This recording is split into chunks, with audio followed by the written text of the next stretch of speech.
Hello. അപ്പം നമ്മൾ ഇന്നത്തെ വീഡിയോ എന്ന് പറയുന്നത് ഒരു ട്രാവൽ വ്ലോഗാണ്. ചങ്ങായി ചെന്നൈ മുംബൈ എല്ലാം കറങ്ങിയിട്ട് വന്നിട്ടുണ്ട്.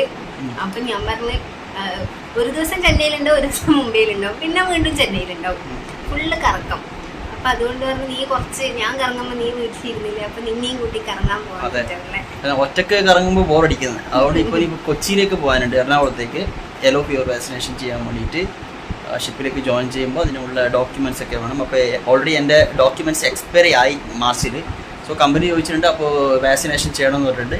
അപ്പോൾ നമ്മൾ ഇനിയിപ്പോൾ DG യെല്ലോ ഫീവർ വാക്സിനേഷൻ്റെ അവിടത്തേക്ക് പോവുകയാണ്. അപ്പോൾ ഇനി അവിടത്തേക്കുള്ള എല്ലാ കാര്യങ്ങളും വീഡിയോസ് ആയിട്ട് ബ്ലോഗായിട്ട് ചെയ്യാം. ഇപ്പോൾ ഒരു 3:30 ട്രെയിൻ ഉണ്ട്. അവിടെ നിന്ന് നേരെ നമ്മൾ എറണാകുളത്ത് പോകും, ടൗണിൽ. അവിടെ നിന്ന് പിന്നെ സ്റ്റേ ചെയ്യും. പിന്നെ അടുത്ത ദിവസം രാവിലെ നമ്മൾ യെല്ലോ ഫീവർ വാക്സിനേഷൻ ചെയ്യുന്നു. അത് കഴിഞ്ഞിട്ട് കൊച്ചിയിൽ കുറച്ചൊരു വ്ളോഗ്, പിന്നെ അത് കഴിഞ്ഞിട്ട് റിട്ടേൺ നാട്ടിലേക്ക്. അപ്പോൾ എല്ലാ വീഡിയോസും എന്തായാലും സ്കിപ്പ് ചെയ്യാതെ കാണുക. ഓക്കെ. ഈ വാക്സിനേഷന്റെ ഡീറ്റെയിൽസ്, കാര്യങ്ങൾ, പ്രൊസീജിയേഴ്സ് പറയാനുണ്ടെങ്കിൽ നമ്മൾ ഡീറ്റെയിൽ ആയിട്ട് വീഡിയോയിൽ ഉൾപ്പെടുത്താം. അതല്ലെങ്കിൽ കുറച്ചധികം പ്രൊസീജിയേഴ്സ് ഉണ്ടെങ്കിൽ നമ്മൾ സെപ്പറേറ്റ് ഒരു വീഡിയോ ചെയ്യാം അതിനെ കുറിച്ചിട്ട്. അപ്പൊ ഇപ്പൊ 2:30 ആയിട്ടുണ്ട്, നമുക്ക് 3:30 ട്രെയിന്. അപ്പം ഇനിയിപ്പോ ലേറ്റ് ആക്കിയാൽ എന്നെ ചമ്മന്തിയോ നമ്മൾ ഇറങ്ങുകയെന്ന്. ഇതാ ഒരു 2:30-2:45 സമയത്ത് നമ്മൾ നേരെ സ്റ്റേഷനിലോട്ടേക്ക് പോവുകയാണ്. നമ്മൾ കാർ എടുത്തിട്ട് തന്നെയാണ് പോകുന്നത്. അപ്പോൾ അവിടെ പാർക്ക് ചെയ്തിട്ട് നേരെ കൊച്ചിയിലോട്ടേക്ക് ട്രെയിൻ കയറി തിരിച്ചു വരുമ്പം കാറും എടുത്തിട്ട് ഇങ്ങോട്ടേക്ക് വരാമെന്നൊക്കെയുള്ള പ്ലാനിലാണ് നമ്മൾ ഇറങ്ങുന്നത്. അപ്പോൾ അവിടെ എത്തുമ്പോഴേക്കും ഒരു 3 മണി ആയിട്ടുണ്ട്, 3:05 ആയിട്ടുണ്ടായിരുന്നു. അപ്പോൾ ഏട്ടൻ പറഞ്ഞു ഇനിയിപ്പം കാർ അവിടെ പാർക്ക് ചെയ്ത് റിട്ടേണൊക്കെ വരുമ്പോഴേക്ക് ട്രെയിൻ മിസ്സാവുമോ എന്നൊക്കെ കരുതി ഞാൻ ആകെ ടെൻഷനിലായിരുന്നു ഉണ്ടായിരുന്നത്. ചങ്ങായി എൻ്റെ അടുത്ത് പറഞ്ഞിട്ടുണ്ടായിരുന്നു 3:20 ട്രെയിൻ എന്നാണ്. പക്ഷെ ആക്ച്വലി ട്രെയിൻ 3:30 അങ്ങനെ പറഞ്ഞാലേ ഞാൻ പെട്ടെന്ന് ഇറങ്ങും എന്നുള്ളത് കൊണ്ടാണോ എന്നറിയില്ല, എൻ്റെ അടുത്ത് 3:20 പറഞ്ഞത്. അങ്ങനെ നമ്മൾ അവിടെ എത്തി. ട്രെയിനിന് വെയിറ്റ് ചെയ്തിരിക്കുകയാണേ. എൻ്റെ അടുത്ത് പറഞ്ഞിട്ടുണ്ടായത് സ്ലീപ്പറൊന്നും കിട്ടിയിട്ടുണ്ടായിരുന്നില്ല പോകാൻ വേണ്ടിയിട്ട്, CC ചെയറാണ് കിട്ടിയിട്ടുണ്ടായെന്നാണ് പറഞ്ഞത്. അപ്പം എങ്ങനെയാണ്, കംഫർട്ടൊന്നും ഉണ്ടാവില്ല പോകാൻ, സാധാരണ ട്രെയിനിൽ CCയിലൊക്കെ പോകാൻ എന്നൊക്കെ എൻ്റെ അടുത്ത് ബുദ്ധിമുട്ടാണ്, ബ്രസ്റ്റ് ഫീഡൊക്കെ ചെയ്യുന്ന സമയം മോൾക്ക് എന്നൊക്കെ പറഞ്ഞിട്ടുണ്ടായിരുന്നു. പക്ഷെ ട്രെയിൻ വന്നപ്പോഴേ ഞാൻ ആകെ ഞെട്ടിത്തെരിച്ചു പോയി. വന്ദേ ഭാരതിലാണ് നമ്മുടെ ഇന്നത്തെ ട്രാവല്.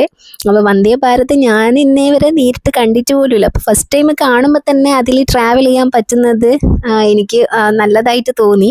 അപ്പോൾ അത് നമ്മൾ നിന്ന പ്ലാറ്റ്ഫോം കുറച്ച് മാറ്റമായതുകൊണ്ട് നമ്മളിങ്ങനെ നടക്കുകയാണ്. പിന്നെ ഇതിലൊരു പ്രശ്നമുണ്ടല്ലോ, പെട്ടെന്ന് ഡോറങ്ങ് ക്ലോസ് ചെയ്യും. അതുകൊണ്ട് നമ്മൾ വേറെ കമ്പാർട്ട്മെൻറ്റിൽ കയറി അവിടെ നടന്നിട്ട് നമ്മുടെ C14 ആണെന്ന് തോന്നുന്നു എൻ്റെ ഓർമ്മയിൽ നമുക്ക് കിട്ടിയ കമ്പാർട്ട്മെൻറ്റ്. അപ്പോൾ അങ്ങോട്ടേക്ക് നമ്മൾ ട്രെയിനിൻ്റെ അകത്ത് കയറിയിട്ടാണ് നടന്നു പോകുന്നത്.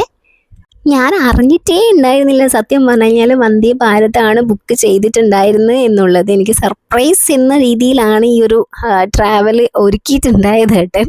അപ്പോൾ ഞാൻ ഭയങ്കര എക്സൈറ്റ്മെൻ്റ് ആണ്. വിചാരിച്ച പോലെ എനിക്ക് സൈഡ് സീറ്റ് കിട്ടിയില്ല. എപ്പോഴും ട്രാവൽ ചെയ്യുമ്പം എനിക്ക് ഇഷ്ടം സൈഡ് സീറ്റാണ്. അപ്പോൾ എല്ലാവർക്കും അങ്ങനെ ഇഷ്ടമുള്ളവരുണ്ടാവുമല്ലേ, ട്രാവൽ ചെയ്യുന്ന സമയത്ത് ബസ്സിലായാലും ട്രെയിനിലായാലും ഈവൻ ഫ്ലൈറ്റിലായാലും സൈഡ് സീറ്റ് ഇഷ്ടപ്പെടുന്നവർ. അപ്പോൾ നമ്മൾ ട്രെയിനിൽ കയറി ഒരു ഹാഫ് അവർ ഒന്നും ആയിട്ടില്ല, അപ്പോഴേക്കും നമുക്ക് സ്നാക്സ് കിട്ടിയിട്ടുണ്ടായിരുന്നേ. കുറുകുറെ, ഒരു വട, പിന്നെ ഒരു കേക്ക്, പിന്നെ അടിപൊളി ഒരു പോപ്കോണും കിട്ടിയിട്ടുണ്ടായിരുന്നു. അപ്പോൾ ഈ ഒരു ചായേൻ്റെ മിക്സ് ഒരു ഇൻസ്റ്റൻറ്റ് ചായ മിക്സാണ്, എന്ത് വില്ലേജ് ചായ എന്നൊക്കെ പറഞ്ഞിട്ടുള്ളതായിരുന്നു. അപ്പോൾ നമ്മളത് ചൂടുവെള്ളം തരും, അതിൽ ജസ്റ്റ് ഈ പൗഡറൊന്ന് ഇട്ട് കൊടുത്തിട്ട് മിക്സ് ചെയ്ത് കഴിഞ്ഞാൽ നമുക്ക് കുടിക്കേണ്ട ചായ റെഡിയാകും. അപ്പോൾ ചായ എനിക്ക് അത്ര അങ്ങോട്ട് ഇഷ്ടമായിട്ടുണ്ടായിരുന്നില്ല. അപ്പോൾ ഏട്ടൻ്റെ അടുത്ത് ചോദിച്ച സമയത്ത് ഏട്ടനും അങ്ങനെ ചായ ഇഷ്ടമായിട്ടില്ല എന്നാണ് പറഞ്ഞത്. ഇത് നമ്മുടെ പൊന്നു മോളുടെ കലാവിരുദ്ധാണ്. അവിടെ ചായയൊക്കെ തട്ടി മറിച്ചങ്ങ് ഇട്ട് വെച്ചിട്ടുണ്ടായിരുന്നു, ചവിട്ടി ഇട്ടു എന്ന് വേണമെങ്കിൽ പറയാം. പിന്നെ നമ്മൾ എന്ത് ചെയ്തു, ഓരോ സ്നാക്സ് ആയിട്ട് കഴിക്കാനുള്ള റെഡിയായി. അങ്ങനെ കോഴിക്കോട് എത്തിയ സമയത്ത് ഏട്ടൻ്റെ ബെസ്റ്റ് ബഡി ആയിട്ടുള്ള ലിജുവാട്ടൻ കയറിയിട്ടുണ്ടായിരുന്നു. ജസ്റ്റ് ഒന്ന് നമ്മളെ കാണാൻ കയറിയെന്ന് മാത്രമേ ഉള്ളൂ. ആൾ കോഴിക്കോട് നിന്ന് കണ്ണൂരേക്ക് പോകാൻ നിൽക്കുന്നതാണ്. അപ്പോൾ ഈ ഒരു പോപ്കോൺ ഉണ്ടല്ലോ, അടിപൊളി ടേസ്റ്റാണ്. ഹിമാലയൻ എന്തോ കാരമലൈസ് പോപ്കോൺ ആണ്, എന്തൊരു ടേസ്റ്റാണെന്ന് അറിയാം കഴിക്കാൻ വേണ്ടിയിട്ട്. എനിക്ക് ആ കിട്ടിയ സ്നാക്സിൽ ഏറ്റവും കൂടുതൽ ഇഷ്ടപ്പെട്ടിട്ടുണ്ടായത് ഈ ഒരു ഹിമാലയൻ കാരമലൈസ്ഡ് പോപ്കോൺ ആണ്. അപ്പം ഞാൻ ഭയങ്കര എക്സൈറ്റഡ് ആണെന്ന് എൻ്റെ ഫേസ് കണ്ടാൽ തന്നെ പറയാമല്ലോ. അപ്പോൾ ഏട്ടനും ഫസ്റ്റ് ടൈമാണ് വന്ദേ ഭാരതിൽ കയറുന്നത്. അങ്ങനെ ഒരു 7 മണിയാവുമ്പോഴേക്ക് നമ്മൾ സ്റ്റേഷനിലേക്ക് റീച്ച് ചെയ്യാനായിട്ടുണ്ട്. 7:15 7:30 ആയിട്ടുണ്ടായിരുന്നു നമ്മൾ സ്റ്റേഷനിൽ റീച്ച് ആവുമ്പം. അപ്പം ആ സമയത്ത് തന്നെ പുറത്ത് നല്ല രീതിയിൽ മഴയും പെയ്യുന്നുണ്ടായിരുന്നു. ഇപ്പം നമ്മൾ സ്റ്റേഷനിൽ ഇറങ്ങിയിട്ട് എങ്ങനെ റൂമിലേക്ക് പോകുന്നൊക്കെയുള്ള ടെൻഷനായിരുന്നു. കാരണം മോളും കൂടി ഉള്ളതല്ലേ, അപ്പം എങ്ങനെയാണ് പോകുന്നത് ഈ മഴയ്ക്ക് എന്നുള്ള ടെൻഷനിൽ എനിക്ക് ഇപ്പോഴേ സ്റ്റാർട്ട് ചെയ്തിട്ടുണ്ടായിരുന്നു. അങ്ങനെ ഒരു 7:20 അങ്ങനെയൊക്കെ ആയപ്പോഴാണ് നമ്മുടെ ട്രെയിൻ ട്രെയിൻ സ്റ്റേഷനിൽ എത്തിയിട്ടുണ്ടായത്. നല്ല മഴയാണ്. അപ്പോൾ നമ്മൾ ഓടിപ്പോയി പ്ലാറ്റ്ഫോമിൻ്റെ അടുത്ത് നിന്ന് നമ്മളെ കുടയൊക്കെ നമ്മൾ വീട്ടിൽ നിന്ന് എടുത്തിട്ടുണ്ടായിരുന്നു. അഥവാ മഴ പെയ്താലോ എന്നുള്ളൊരു സംശയം കൊണ്ട് കുടയൊക്കെ എടുത്തിട്ടുണ്ടായിരുന്നു. അപ്പം അതൊക്കെ എടുത്ത് പിന്നെ റൂമൊക്കെ നോക്കണമെന്ന് പറഞ്ഞിട്ടുണ്ടായിരുന്നു ഏട്ടൻ. അപ്പോൾ എനിക്ക് തോന്നി അങ്ങനെ ഏട്ടൻ റൂം ബുക്ക് ചെയ്യാതിരിക്കലില്ല. നമ്മളിപ്പോൾ എവിടെയെങ്കിലും ട്രിപ്പൊക്കെ പോകുന്ന സമയത്ത് ഏട്ടൻ അതിൻ്റെ 2 ദിവസം മുന്നേ തന്നെ റൂമൊക്കെ സെറ്റ് ചെയ്യും. ഇതിപ്പോൾ നമ്മൾ ഒരു തലേന്ന് പോകുന്നതിൻ്റെ തലേ ദിവസം തീരുമാനിച്ചതാണ്. അപ്പം എനിക്ക് ഉറപ്പായിരുന്നു ഏട്ടൻ എന്തായാലും ബുക്ക് ചെയ്തിട്ടുണ്ടാവും. അപ്പോൾ ഏട്ടൻ പറഞ്ഞു അങ്ങനെ ചെയ്തിട്ടില്ല, ഇവിടെ സ്റ്റേഷൻ്റെ അടുത്ത് തന്നെ നോക്കാമെന്ന് പറഞ്ഞു. പക്ഷെ എനിക്കത്ര വിശ്വാസമായിട്ടില്ല. പിന്നെ ഏട്ടൻ പറഞ്ഞു നമുക്ക് നടന്നിട്ട് ഏതാണ് നല്ല റൂം കിട്ടുന്നത് അവിടെ പോയി നോക്കാമെന്ന് പറഞ്ഞത്. ആ മഴയിൽ ഇതിങ്ങനെ നടന്നുകൊണ്ടേ ഇരിക്കുകയാണ്. പിന്നെ നമ്മളിങ്ങനെ ഓരോന്നൊക്കെ സംസാരിച്ചിട്ട് ഹോട്ടൽ മതിയോ എന്നൊക്കെ. അപ്പം ഞാൻ പറഞ്ഞേ അത് വേണ്ട, അത് നോക്കണ്ട, അങ്ങനെയൊക്കെ പറഞ്ഞിട്ട് നമ്മളിങ്ങനെ നടന്നുകൊണ്ടിരിക്കുകയാണ്. ഫൈനലി ഈ ഒരു എൻട്രൻസിനുള്ളിലേക്ക് എന്നെയും കൂട്ടി പോയി.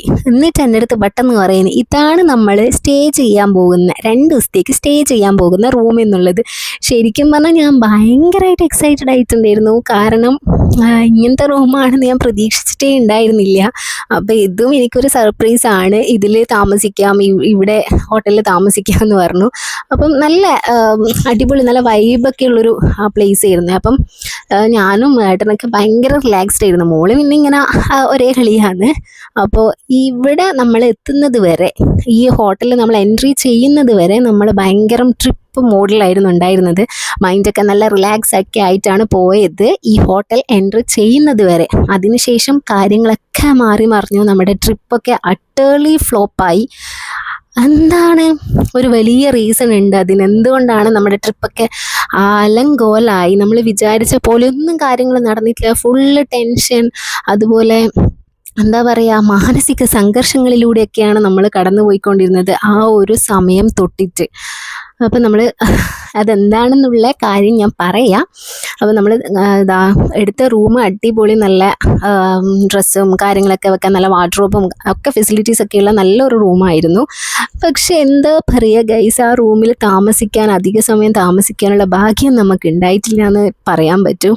ഏട്ടൻ്റെ യെല്ലോ ഫീവർ വാക്സിനേഷൻ എടുത്തതിന് ശേഷം പല പ്ലാൻസും നമ്മുടെ മനസ്സിലുണ്ടായിട്ടുണ്ടായിരുന്നു. ശരിക്കും പറഞ്ഞു കഴിഞ്ഞാൽ ആ പ്ലാൻസൊക്കെ അടപടലം ഇല്ലാതായൊരു സമയമായിരുന്നു അത്. ശരിക്കും പറഞ്ഞാൽ ഈ വീഡിയോ എടുക്കുമ്പം പോലും ഞാൻ മെൻ്റലി ഭയങ്കര ഡിസ്റ്റർബ്ഡ് ആയിട്ടാണ് വീഡിയോ ഒക്കെ എടുക്കുന്നുണ്ടായിരുന്നത്.